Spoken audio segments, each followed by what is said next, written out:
Hey minions, welcome to Crank It Up. I'm Jim Price, and on this episode of the Gauntlet, I want to talk about the newest challenger, Superhero Princesses. This combination is brought to you by Mr. D-Rock, who won a Titans tournament using Superhero Princesses. There are some combinations that I agonized over for months, wondering if I was happy with the final verdict. This wasn't one of them. I picked this right away.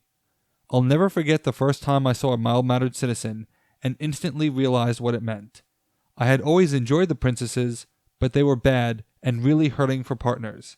Then the superheroes came along, and it became the combo to play, and everyone knew it.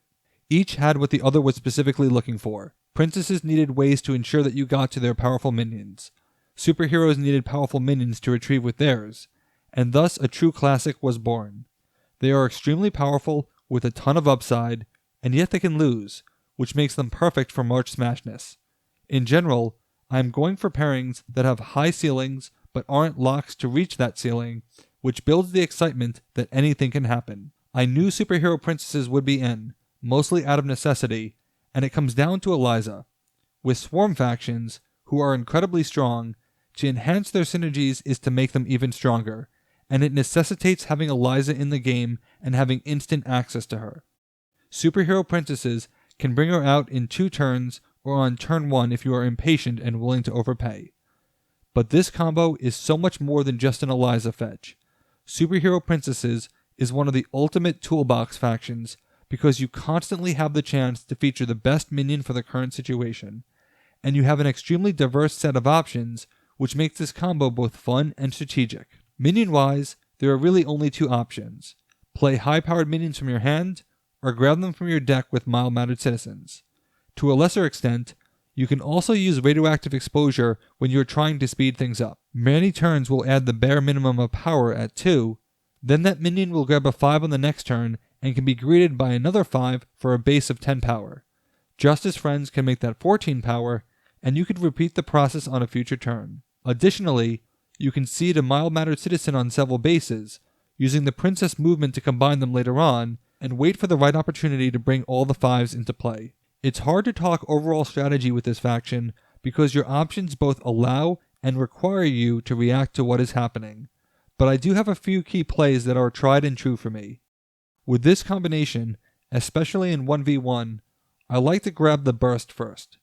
As a slower combination, Superhero Princesses do need time to explode, and the burst allows me to effectively guarantee a presence on any base as long as a minion is played there.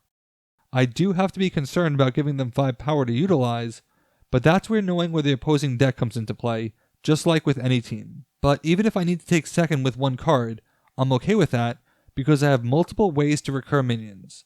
I have 2 copies of Golden Age, which I tend to save for later because it's part of a rebuilding turn. I generally want to play a mild-mannered citizen and Golden Age on the same turn, knowing that I have a full complement of options next turn. Thus, I really like direct-to-DVD sequels, which grants me an earlier recursion as well as a chance to draw it back.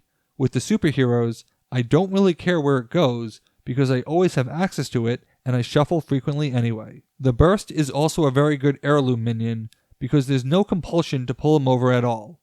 By making him stronger, it also means that when I do move him over, I get the added power as well, and though it's hard to come by 3 heirlooms, the 5 power from the 3rd heirloom is a very strong power increase, almost like playing another minion. If there is a 4-3-2 base, or a ninja base, I will definitely grab Snow White, who is incredibly powerful and can force someone into greatly overpaying on a base.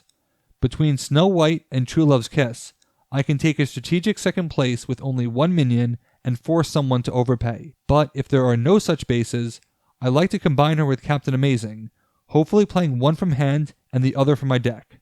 Not only does this generate 12 power, but Snow White can pull in someone else's large minion, and as a terminal surprise play, this can really catch someone off guard. Superhero Princesses can drop a lot of power consistently, but the power level is rarely earth-shattering, usually around 14 to 16 at most, so using someone else's power is a really solid strategy. If there is a good base fitting for an engine, Marie de Gras is a good target as well. This is because the superheroes shuffle so frequently that bottom decking in action isn't the worst because you cannot rely on any form of deck manipulation. Thus, it really becomes about the card draw, and this combination doesn't have it. The princesses draw a total of 5 cards, but 2 of those cards add a card back in, and 1 of those cards is useless in its draw a card form. So the chance to draw additional cards, however unlikely because of your 15 total minions, is worthy of consideration. With limited card draw and no deck manipulation, you are at the mercy of what you draw, but individual cards have the potential to be very powerful. Woodland Helpers is a great card for this team because there are a few standard actions that you will want to repeat over and over again with this combination. Justice Friends is such a natural fit that being able to use it for every base is worth the recursion. In most cases, it is generating at least 4 power and has the potential to hit multiple bases at once, so it is constantly your endgame. Another option is Someday My Prince Will Come, an extremely powerful special. Because the superheroes can break bases so quickly, it's not uncommon to stage a base, allow someone to play 1 minion to have a presence, and then rush that base with your best minions, only to kick them off at the last minute, or to pull them over with Snow White and then kick them off.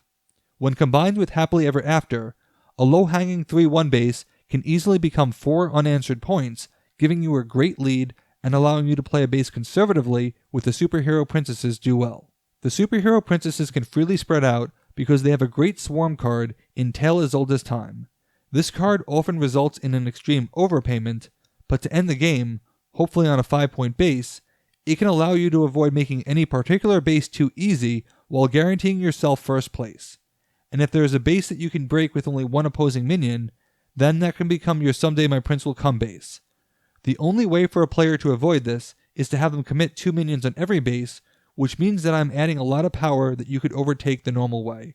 Or, when it comes to leadoff minions, I tend to favor Sleeping Beauty because she can self-regenerate. She is also my go-to minion to trigger Sidekick, as I am getting an extra minion next turn. If I want, I can turn that into 3 minions on 1 base and have an easy 21 points for Justice Friends. Alternatively, I can turn the mild-mannered citizen into the burst and play someone else on another base, pulling the burst off, while allowing Sleeping Beauty to follow with a movement action. And if I end up creating too much power creep, losing a mild-mannered citizen, which are easy enough to retrieve, and Sleeping Beauty, who regenerates herself, I'm okay with that outcome, because an opponent would have had to use several good cards to do that, whereas I didn't really lose anything. Of course, many of these plays go out the window if Eliza is needed. You have 5 chances to grab her, and that cannot be topped. If there is a very undesirable base there, the princess's movement can stage Eliza there for the entire game, or force someone to greatly overpay on 1 base while you proceed on another. It's very difficult for a player to stage a multi-base attack without those extra plays, and in trying to diversify, they may end up losing both bases.